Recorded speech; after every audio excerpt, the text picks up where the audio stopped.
Welcome to another episode of Dad Up, everyone. Thank you guys very much for joining me. As always, I have another phenomenal guest on this week, and I'm really excited to kind of dive into not only his story, but also his son's story and the mission that they're on together. It's going to be, there may be some tough things to hear. There may be some challenging things to hear, but there may be a situation for you parents that you're facing out there right now that what we about to talk about will actually help you. And so that's what I'm hoping for. But I'm really excited to dive into this conversation. Dr. Steve Johnston is joining me on Dad Up. Welcome to the show, brother. Thanks so much for having me. It's a real pleasure to be here, and I can't wait to dive into all the things you just said.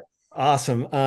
Well, I'm so glad we got an opportunity to meet. And I took a little bit of time to kind of research you and kind of research your story and your mission and all that kind of stuff. But before we dive into all that, let's go into kind of a back history of you and kind of how you grew up. And then obviously you're a radiologist and how you got into all that. And then we'll dive into your family and kind of the mission you're on. Yeah, absolutely. So yeah, I guess a backstory history of me version would be that I'm born and raised in Arizona. I had a pretty typical upbringing, no real hardships or challenges in the early phase of my life. Went through high school into college with the plan to become a physician, marched through med school and residency, became a radiologist. And it wasn't really until I was in my 30s that I started to kind of hit my first hardships in life and really start to learn how to overcome challenges. And there's a few of those that we can dive into, but I'm a dad of two children, and a boy and a girl, and my son has a rare genetic condition that's causing him to lose his vision. So that's kind of the most salient thing that's forefront in my life and mission right now. But that's the quick backstory all the way up to where I'm at currently. Okay, cool. And your son, I believe, is from what now this may be not totally accurate, but from what I read, he's 10 or 11. Yep, he's 10 years old now. Yep, Okay. correct. And then how old's your daughter? She's 8. Okay. All right. Well, cool.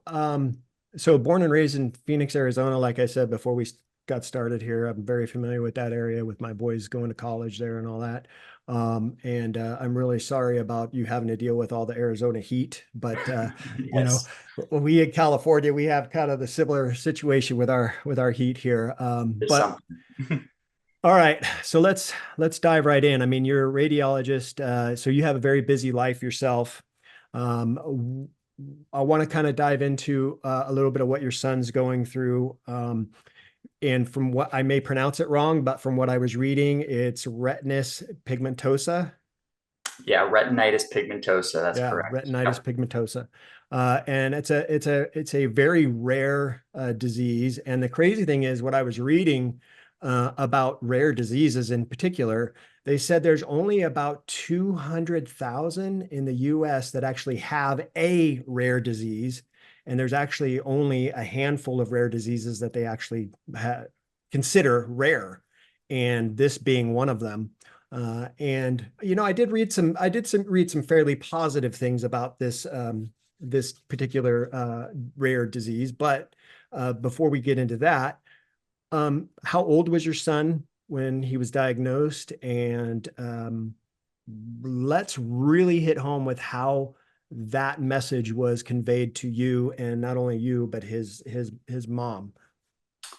Yeah, so we found about his diagnosis officially about 3 years ago now. So it was one of those things where it really hits you off guard when you get that kind of news because you don't know how to take it, right? You're just kind of going through life and everything seems to be going along fine, and then one day, you get that news at the doctor that hey, your son is going to slowly lose his vision until he can't see anymore. And how anybody processes that is very hard to even wrap your head around.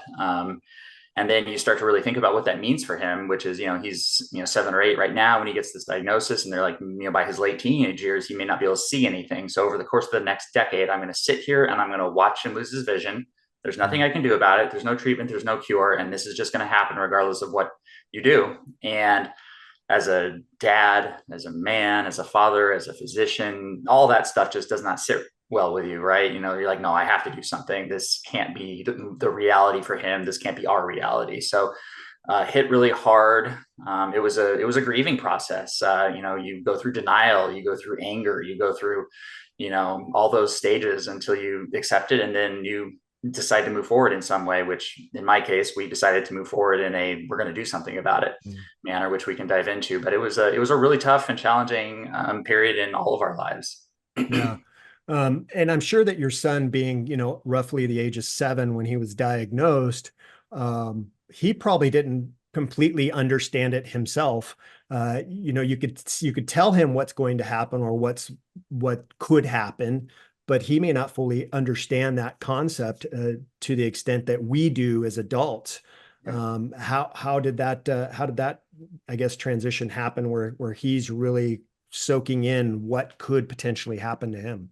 Yeah, exactly. So yeah, I mean, how do you tell a Mhm. young child like everything you know and love right now is going to change? You may not be able to see again. You may not be able to do all the things that you love to do right now in the same way. So how we tell him that was just one of those things where like we don't know what to say, we don't know what to do. And for a while, we didn't say anything. We were just like we were just processing it ourselves, trying to figure it out. And eventually, we of course told him and tried to tell him in as much of an age appropriate way as possible. But one of those things that's hard is like you don't know what you don't know, which is all he knows is that he can see, and all Mhm. his friends can see. He had never been around somebody with a visual impairment, so the word blind didn't have any actual meaning to it to Mhm. him. He didn't really know what that meant.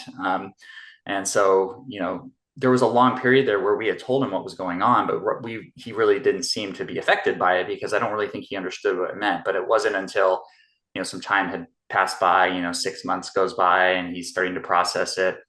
There were, his visual, loss started to progress, and there would be more moments where I think he became aware that something had changed and something was different. And so those moments have, progressed over time to where now he's like, okay, there's something going on. And he's had hard moments, for sure, where, he had broken down and started crying about something with it. And in general, though, he's handled it amazingly well. It Mhm. just one of those resilience of children type experiences, just seeing how strong they are, how adaptable they are, and how their mindset is so positive. It's such a refreshing thing to see. But I mean, all in all just handled it in such a just a fashion that I take him as an example. Like as an adult, like I'm just learning from him all the time, watching him how he takes life and keeps going forward and doesn't complain and just pushes through. It's amazing. Yeah. What's your son's name again? Luke. Luke, that's right. So when it comes to Luke and how he is processing this as a 7-year-old, then he gets into 8-year-old, 9-year-old, um, he's seeing his friends playing sports, doing these activities. Is he able to do those things? Are you as his dad and his mom, are you guys trying to prevent him from doing those things to keep him safe? How does that work?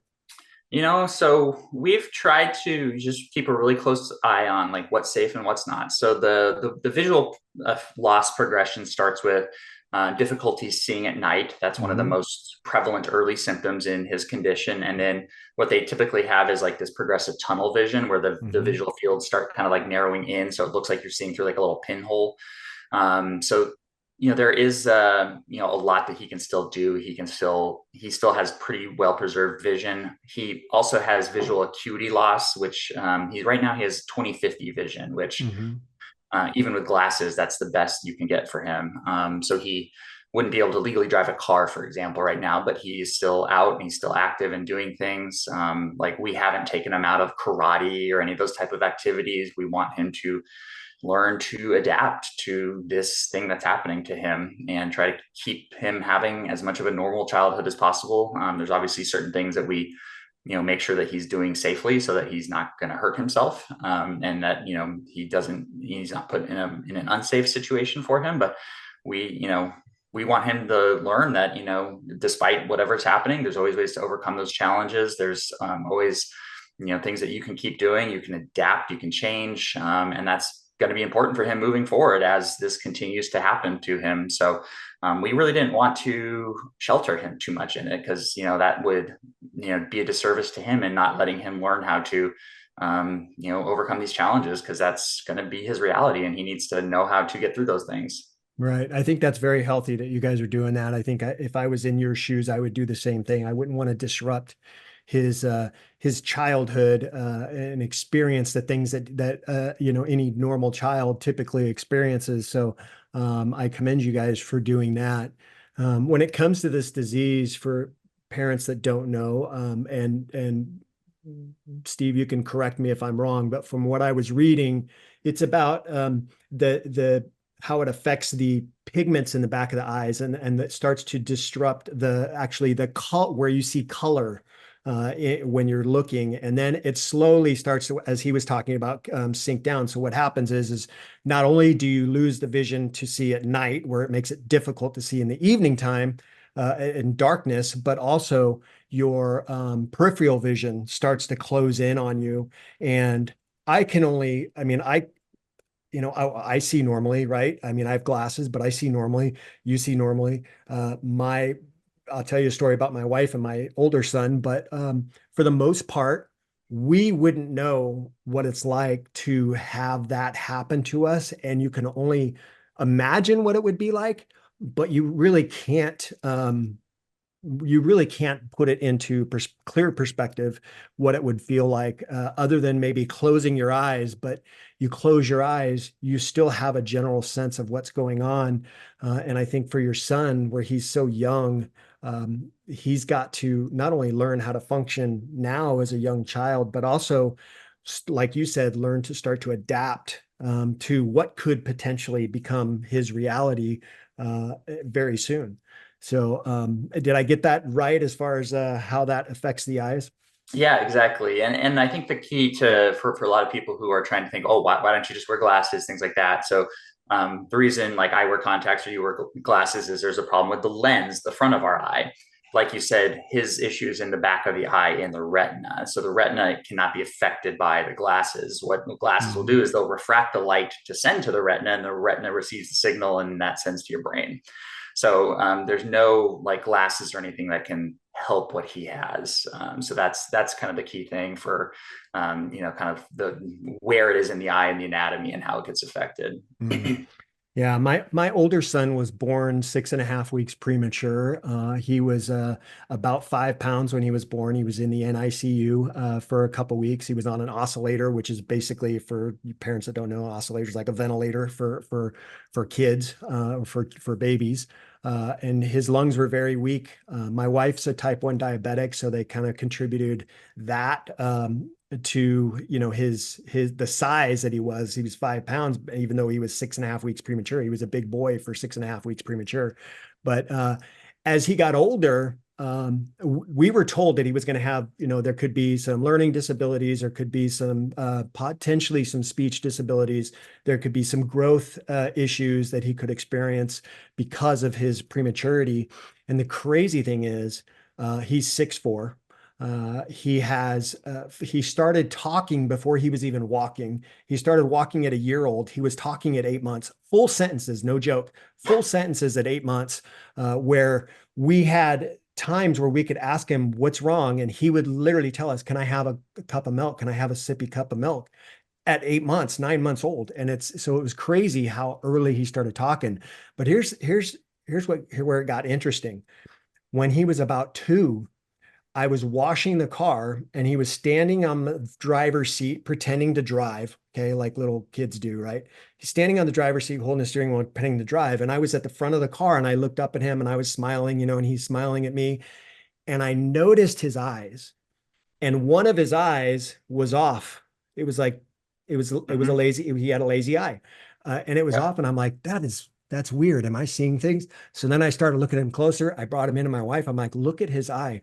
And she's like, oh, I've never seen that before. So we ended up taking him to the doctor. And what they ended up finding was that his eye, that particular muscle in his eye, was underdeveloped.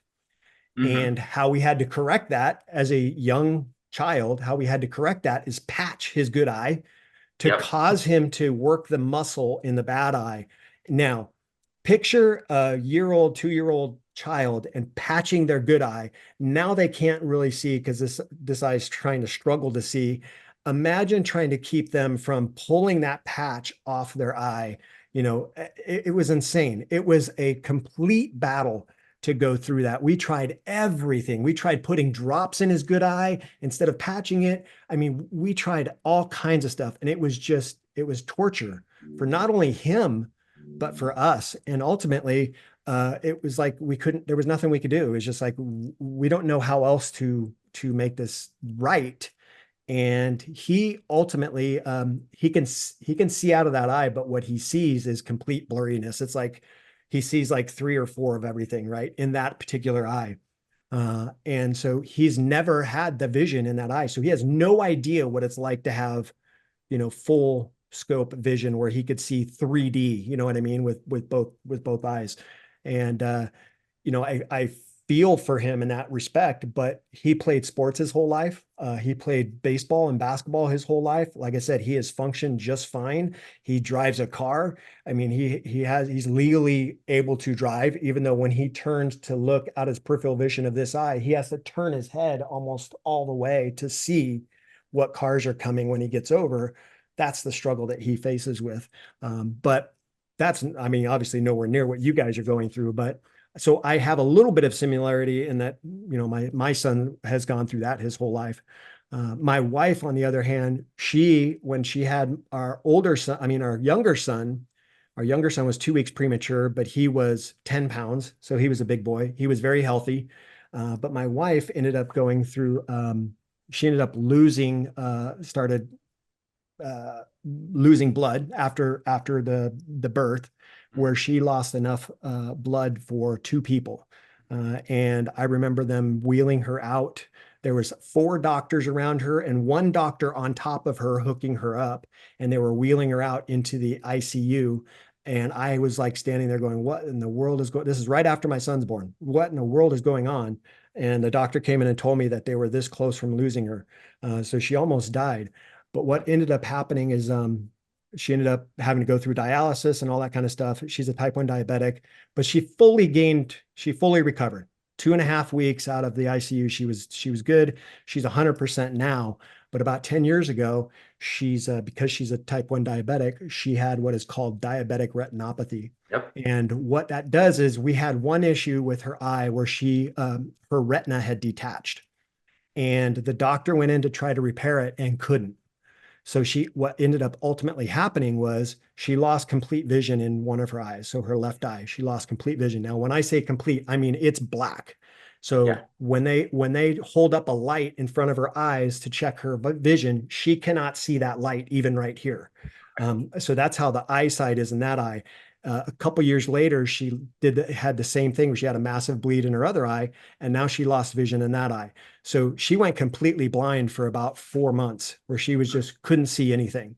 Now I'm saying nothing, like it was complete blackness, and it was scary. It was hard for her. It was hard for me because I had to take on all this new roles of, I was now taking care of the boys, and I was now full time taking care of what they were doing and their things. I was full time taking care of her, getting her to doctor's appointments, and I mean, I was doing every grocery shopping, all that stuff. I took it all on, and on top of my regular corporate job.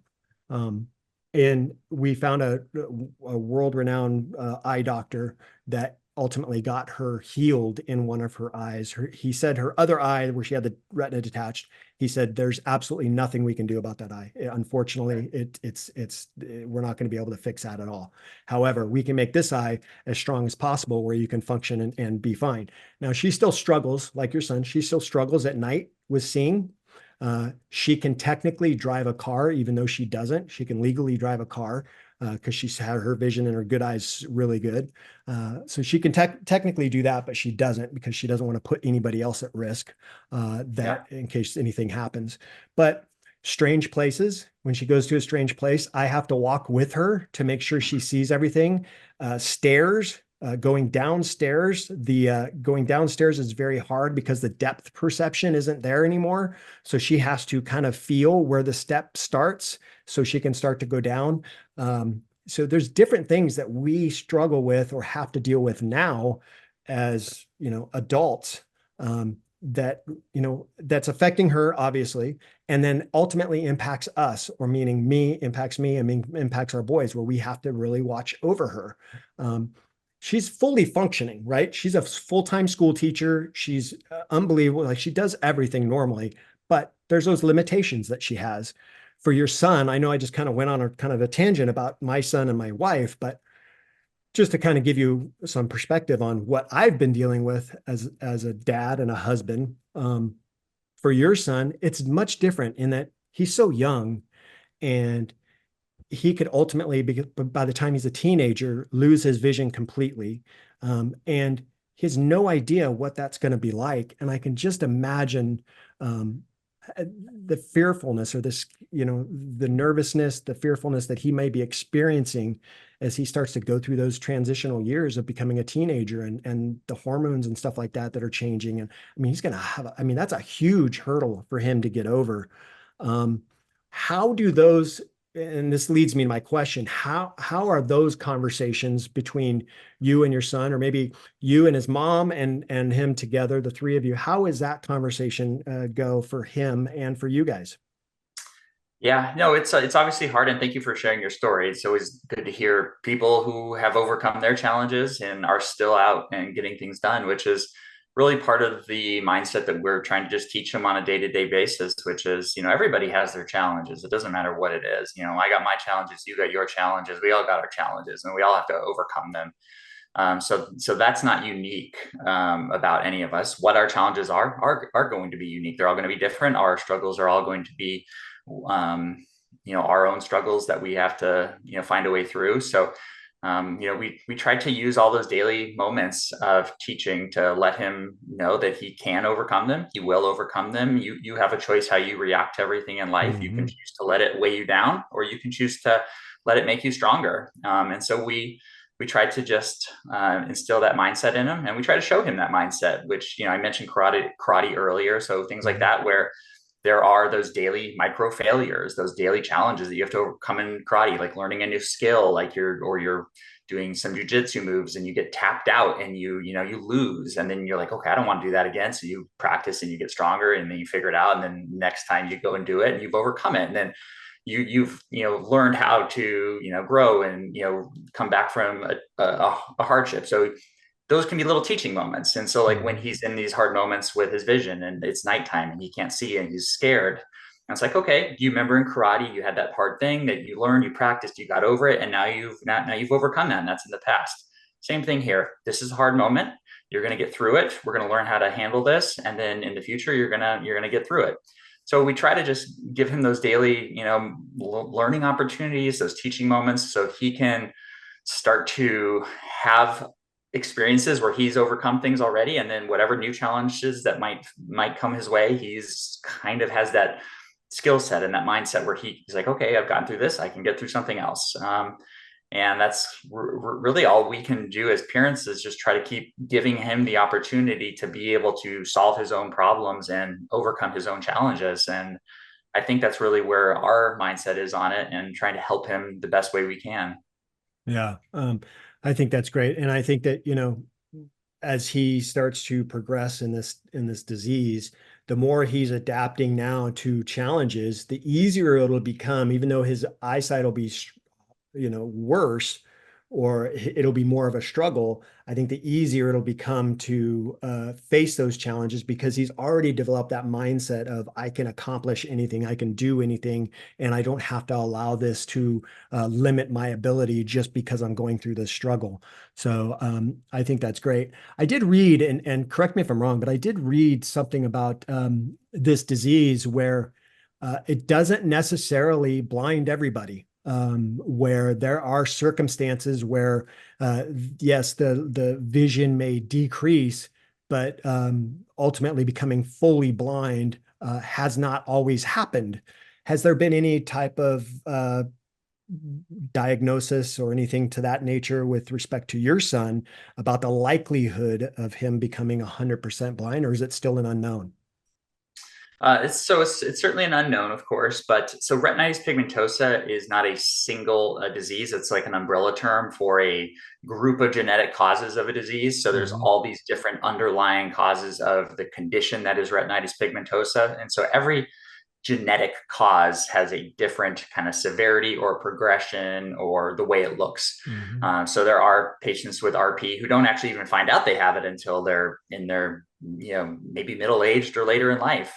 And then there's patients who find out they have RP like when they're born or very early in childhood, and then may have complete loss of vision before they're even my son's age. So there is a really wide spectrum based on the underlying genetic cause. And so we know what his genetic, variant is, which is called Bardet-Biedel Syndrome, which Hmm. causes retinitis pigmentosa. And so because we have a genetic diagnosis, we know what typically happens for patients with his version.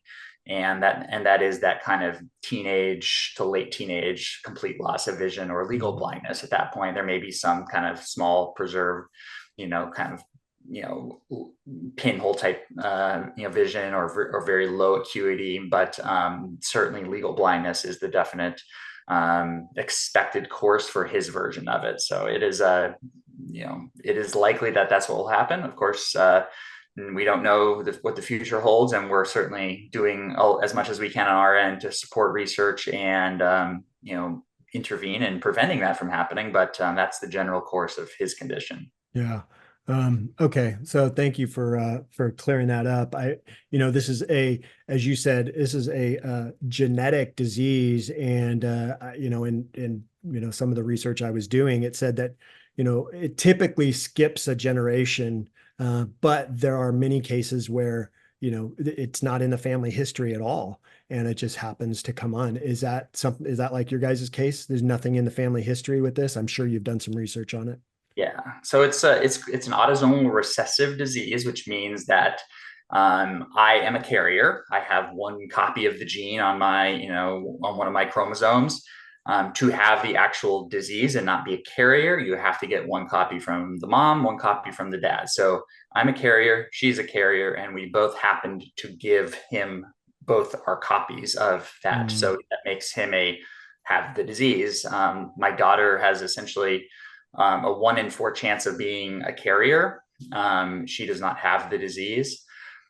So, she might have gotten a copy from me. She might have gotten a copy from mom. So she could be a carrier. And you can keep passing down that carrier thing for generations and generations and generations until you meet somebody, two people come along that both are carriers, and then they pass this rare disease down. That's why autosomal recessive diseases are so rare, because it really takes basically both parents to have that rare thing, and then both parents have to give that genetic copy to the child for them to have the disease, Yeah. which is wild to think about the statistics behind that. But that's a whole nother that's a whole Right. nother worms. R- Right. And I'm sure you guys had no idea that you had No, the gene. no, absolutely That's not. Yeah. Sometimes, I mean, that's a lot of times that happens when we come up with some sort of disease, or we find that we have, there's something with, something bad with our heart or something like that. It doesn't typically happen until we get sick or whatever. And then they start to do tests and they go, oh, well, you've got this going on. Oh, when did that start? Well, this is something you'd have your whole life. So you wouldn't have known about it until you got sick.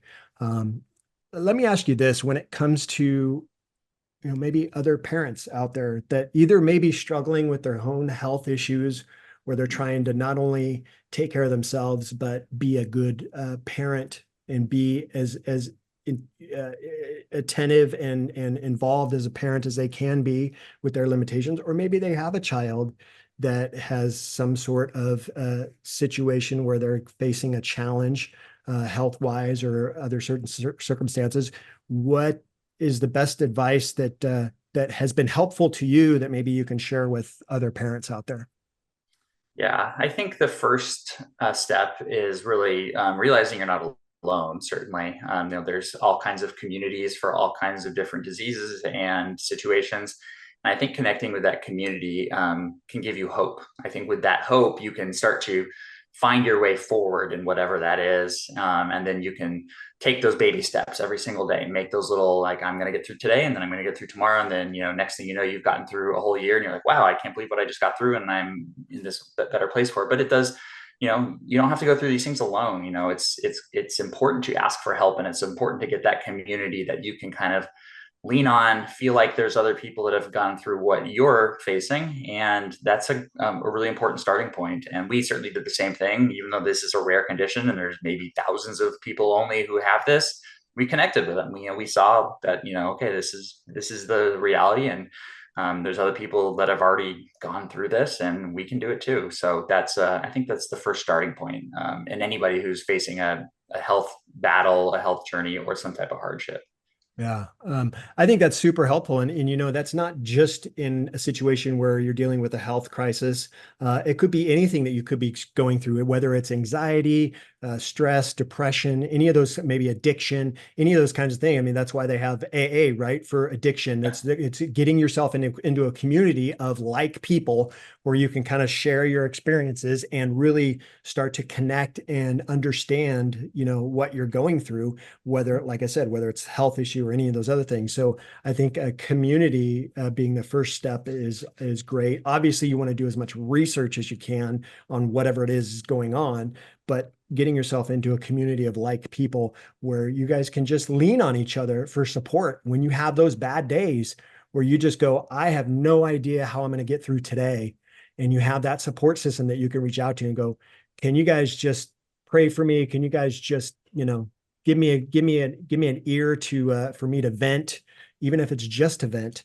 I think is super helpful. So any of you parents out there that might be struggling with that, he's absolutely right. Get yourself into a community, be the first step. Do some research, and obviously, you can reach out to him too on social media if you want to ask questions or anything like that. He's very helpful on social media. But before we close up here, I know you got a busy day, but I wanted to ask you one last thing, and this is kind of diving into, the foundation that you guys have started to raise money, not only for your son, but also for everyone that may be struggling with this particular disease. Let's talk about that foundation and what people can do to help you out. Yeah. So kind of piggybacking with your last topic of like how you move forward and how you get through these hard things. The final step for me was taking action, doing Mm. something about it. When I got to that point in that grieving cycle of getting through everything, I wanted to take action. I wanted to make a difference. Doing something um, felt like the next therapeutic step for me in making my progression in this kind of thing that was happening to us. And I find that is a very powerful tool for a lot of people with, any kind of chronic condition, any medical problem, any hardship is, volunteering, taking action, doing something about it kind of takes the control back. Even if like I can't change the outcome of it, I'm trying to do something. I'm making a difference. That's a really therapeutic step. So what that looked like for us was we formed a nonprofit, and when we started it, we really didn't have um, a really clear goal of like what we were actually going to be able to accomplish with it, other than we want to, try to raise funds and research for this condition. We want to raise awareness for it. We want to maybe someday try to help make sure that nobody else has to go through what we've gone through. And so that's where we started at. And in our process, we connected with a variety of researchers who are working on his condition, and we found a clinical trial that we could get behind that has potential to stop the eyes, halt the vision loss in this condition. And it's based off of a therapy that had already been done once in a similar cause of vision loss. And so we really started to dig in on the fundraising. And so our foundation's name is A Race Against Blindness.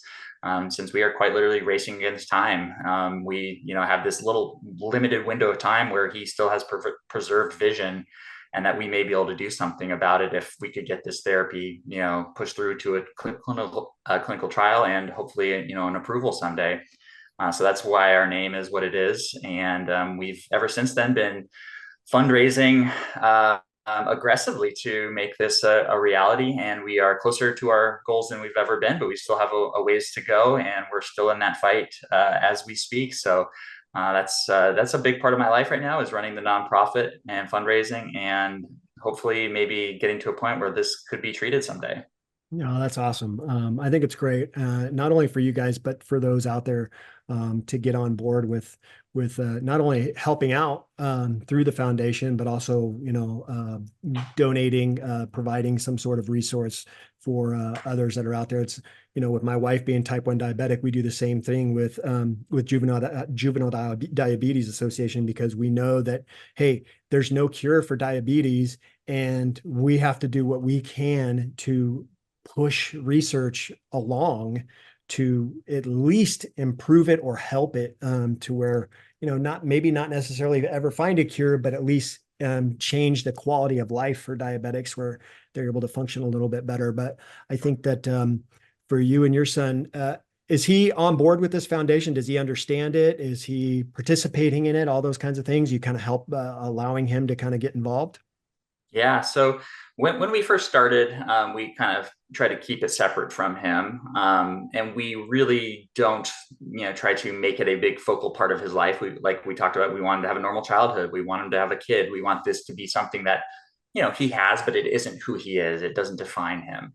So we've, really tried to balance that, but, he knows what we're doing. He knows what we're working on. And he has over time started to take more and more of a role in being a part of it and being part of it. Like we've connected with another nonprofit organization called Foundation Fighting Blindness. They're kind of like a big national blindness organization for all causes of blindness, including diabetic retinopathy and stuff like that. And so we've gone to vision walks with him. He's connected with, the local community. We have a little chapter meeting that he comes to, and there's other people there who have a whole array of visual impairments.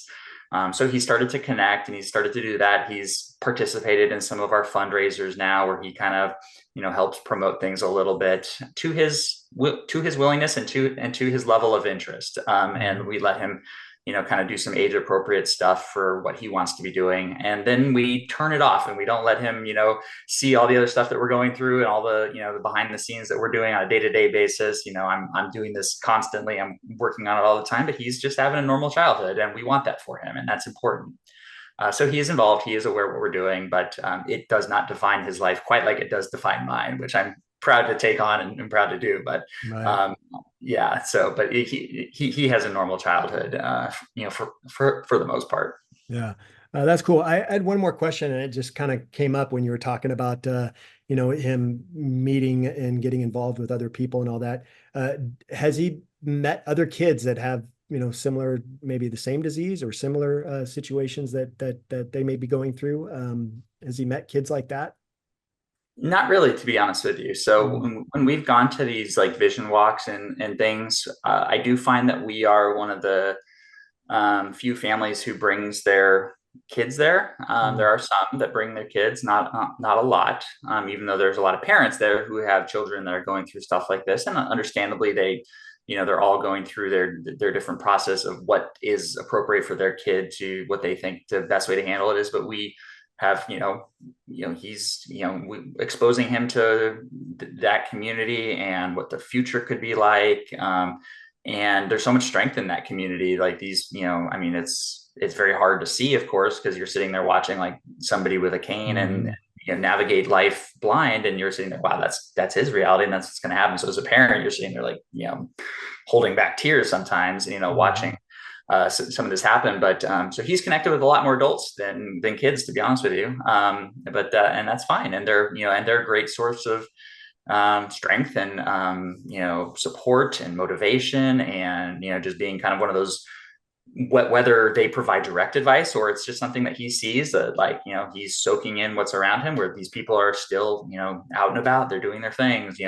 A lot of the people we've connected with are still doing like triathlons or running or doing all this stuff, and they're overcoming those challenges and doing it differently, but they're overcoming. And so you learn what you see, right? You absorb that stuff as a kid, and so even though they may not be sitting there teaching him some like life mission, but him seeing them out doing these things anyways, that he's going to absorb those things by just by being around it. So he has connected with some great people in the community, and that's been I think a really important thing for him to start to see and be around. Yeah, cool. So good. I'm glad we got a chance to talk, and I want to give you an opportunity to kind of share where people can either reach out to you or look into the foundation, all those kinds of things. Where's the best place for them to do that? Sure. Yeah. Thank you. So we have a variety of, social media channels and website and stuff like that. So our website is a raceagainstblindness.org. We have all of our information. We have various fundraisers and things like that, and information about what we're doing on the website. I have my own personal social media, page, which is more about me and my dad experience and stuff like that. It's called Dad vs. Blindness.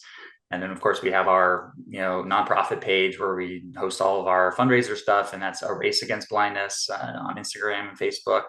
I think we have a little bit of a TikTok page, but I haven't really delved into that one too much. Yeah. There's one too many things at any given time to take on, but yeah. So we're on all the places. We we appreciate anybody who even just wants to follow along. Sharing our message means the world to us. That's how we get found out. That's how people learn about us is, you tell your friend, and next thing you know, the chain of, people finding out about it has grown. So those things mean the world to us. We can't obviously make an impact if people don't know about us. So those little tiny gestures mean so much to us. So please connect. If any of this resonates with you, we'd love to have you along for this ride that we're on. Yeah. Awesome. Well, thank you for sharing that. I think it's remarkable, and I'll do whatever I can to help you guys, promote the foundation and really look to not necessarily, find a cure. If we find a cure, awesome, but at least to make the quality of life for people, including your son, that may be struggling with this disease or similar diseases that make their life a little bit better for them. So thank you very much, Steve, for not only sharing your story, sharing Luke's story, and sharing the mission that you guys are on. I'm looking forward to continuing our friendship together, and I'm looking forward to kind of following Luke's journey as he goes along. So thank you again for being on, my friend. Thank you so much. It was a pleasure to be here. Really, truly. Thank you. Awesome, guys. Well, listen, this has been another episode of Dad Up. I want to thank my good friend again, Dr. Steve Johnston, for being on the show. Listen, if you guys want to help out, if you want to learn a little bit more about them, what he's going through and what Luke's going through, it's a raceagainstblindness.org. Go to that website. You can check everything out there. It's very detailed. I've done a lot of reading on the website. There's a ton of stuff on there, but you can go there. Obviously, he's got his social media pages. Like he said, Dad vs. Blindness is a social media page on Instagram. You guys can go there and message him. He's very active on there. Unless you send him a weird message, he's not going to respond. But if you have a question or something like that, and you want to know, or maybe you're struggling with something, you just want to get his opinion on it, please reach out to him, and he'll be happy to respond to you. As I said, the website's the best place to go and learn, help out, do what you can to not only help their journey, but help others that may be struggling with this. Obviously, if you guys have not yet subscribed to my show, please make sure you do that so you don't miss any of the awesome guests that I have on each and every week, like Steve here. And as always, I look forward to seeing you all in the next episode of Dad Up. Wow, another amazing episode in the books. So much was shared, and I'm truly grateful my guest was able to pour into you to help you elevate your dad game and really dad up. Make sure you bang that subscribe button so you don't miss a single episode. And while you're here, please don't forget to leave me a rating and a review. I always appreciate the feedback. And one last thing, don't forget, your role as a dad is one of the most important roles you have. So if you need a little help or have questions, don't hesitate to reach out to me on my website at daduptribe.com or at my Instagram page at Dad Up Podcast. Until next time, everyone, Dad Up.